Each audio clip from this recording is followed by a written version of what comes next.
नमस्कार दोस्तों, स्वागत है आपका हमारे YouTube चैनल के मनोज मैथ्स के एक नए वीडियो में। दोस्तों, मैं हूं मनोज कुमार। आज मैं आपको क्लास 10th का हिंदी का फर्स्ट चैप्टर लेकर आया हूं। इस वीडियो के माध्यम से मैं आपको क्लास 10th का हिंदी का फर्स्ट चैप्टर का क्वेश्चन नंबर 1 से एंड तक मैं पूरे आपको उत्तर बताने वाला हूं। तो आप इस वीडियो को लास्ट तक देखें। और मुझे आपसे एक रिक्वेस्ट है कि यदि आप हमारे चैनल पर फर्स्ट बार आए हैं तो मेरे चैनल को सब्सक्राइब करें, लाइक करें और अपने दोस्तों के साथ शेयर करें और बेल आइकन को दबाना न भूलें। तो चलिए शुरू करते हैं आज का वीडियो। फर्स्ट क्वेश्चन है, लेखक किस विडंबना की बात करते हैं? विडंबना का स्वरूप क्या है? लेखक विडंबना की बात करते हुए कहते हैं कि इस युग में जातिवाद के पुस्तकों की कमी नहीं है। विडंबना का स्वरूप यह है कि जाति प्रथा श्रम विभाजन के साथ साथ श्रम विभाजन का भी रूप लिए हुआ है, जो अस्वाभाविक है। नेक्स्ट क्वेश्चन है, दूसरा क्वेश्चन, जातिवाद के पोषक उसके पक्ष में क्या तर्क देते हैं? जातिवाद के पोषक उसके पक्ष में तर्क देते हैं हुए कहते हैं कि आधुनिक सभ्य समाज कार्यकुशलता के लिए श्रम विभाजन को आवश्यक मानता है और जाति प्रथा श्रम विभाजन का ही दूसरा रूप है, इसलिए इसमें कोई बुराई नहीं है। तीसरा क्वेश्चन, जातिवाद के पक्ष में दिए गए तर्कों पर लेखक की प्रमुख आपत्तियां क्या हैं? जातिवाद के पक्ष में दिए गए तर्कों पर लेखक आपत्ति व्यक्त करते हुए कहते हैं कि जाति प्रथा श्रम विभाजन के साथ साथ श्रम विभाजन का भी रूप ले लिया है, परंतु किसी भी सभ्य समाज में श्रम विभाजन व्यवस्था श्रमिकों के विभिन्न वर्गों में अस्वाभाविक विभाजन नहीं करती। चौथा क्वेश्चन है, जाति भारतीय समाज में श्रम विभाजन का स्वाभाविक रूप क्यों नहीं कही जा सकती? जाति भारतीय समाज में श्रम विभाजन का स्वाभाविक रूप नहीं कही जा सकती क्योंकि यह मनुष्य के रुचि पर आधारित नहीं है।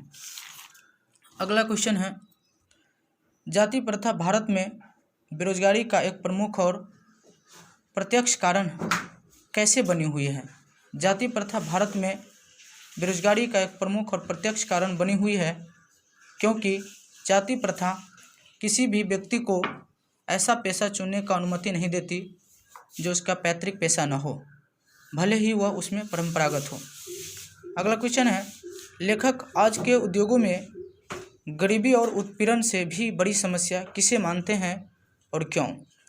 लेखक आज के उद्योगों में गरीबी और उत्पीड़न से भी बड़ी समस्या जाति प्रथा के आधार पर श्रम विभाजन को मानते हैं क्योंकि बहुत से लोग निर्धारित कार्य को अरुचि के साथ केवल विश्वतावश करते हैं, जिससे उसके अंदर कोई कुशलता नहीं आती है और वह जीवन भर गरीबी और उत्पीड़न के शिखर बनकर रह जाते हैं। नेक्स्ट क्वेश्चन है, लेखक ने पाठ में किन प्रमुख पहलुओं से जाति प्रथा को एक हानिकारक प्रथा के रूप में दिखाया है? लेखक ने पाठ में आर्थिक पहलुओं से भी जाति प्रथा को एक हानिकारक प्रथा के रूप में दिखाया है क्योंकि यह मनुष्य की स्वाभाविक प्रेरणा, रुचि एवं आत्मशक्ति को दबाकर उन्हें अस्वाभाविक नियमों में जकड़ कर निष्क्रिय बना देती है। अगला क्वेश्चन है, सच्चे लोकतंत्र की स्थापना के लिए लेखक ने किन विशेषताओं को आवश्यक माना है? सच्चे लोकतंत्र की स्थापना के लिए लेखक ने स्वतंत्रता, समता तथा भाईचारे जैसी विशेषताओं को आवश्यक माना है। अगला क्वेश्चन है, संविधान सभा के सदस्य कौन कौन थे? संविधान सभा के सदस्यों में बाबा साहेब भीमराव अम्बेडकर, जवाहरलाल नेहरू, सरदार पटेल, डॉक्टर राजेंद्र प्रसाद, अब्दुल कलाम आज़ाद, चक्रवर्ती राजगोपालाचारी, सरोजिनी नायडू, पंडित विजय लक्ष्मी, हंस मेहता आदि थे। अगला क्वेश्चन है, बाबा साहेब भीमराव अम्बेडकर को आधुनिक मनु क्यों कहा जाता है? प्राचीन काल में मनु ने मनुस्मृति के माध्यम से जातिवाद के रूप में वर्ण व्यवस्था को उचित बताकर श्रम विभाजन को सभी के लिए आवश्यक बताया है, परंतु अम्बेडकर जी जातिवाद के आधार पर श्रम विभाजन को अस्वाभाविक विभाजन कहकर जातिवाद की आलोचना की है। जातिवाद के माध्यम से श्रम विभाजन करना देश की प्रगति में बाधा है। इन सभी बातों को उजागर करने के कारण ही अम्बेडकर जी को आधुनिक मनु कहा जाता है। तो आज का वीडियो यहीं पर समाप्त हुआ। क्लास 10th का फर्स्ट चैप्टर यहीं पर समाप्त हुआ। यदि आपको यह मेरा वीडियो अच्छा लगे तो कमेंट करें और आगे भी मैं ऐसा वीडियो लेकर आता रहूँगा। तब तक के लिए जय हिंद, जय भारत।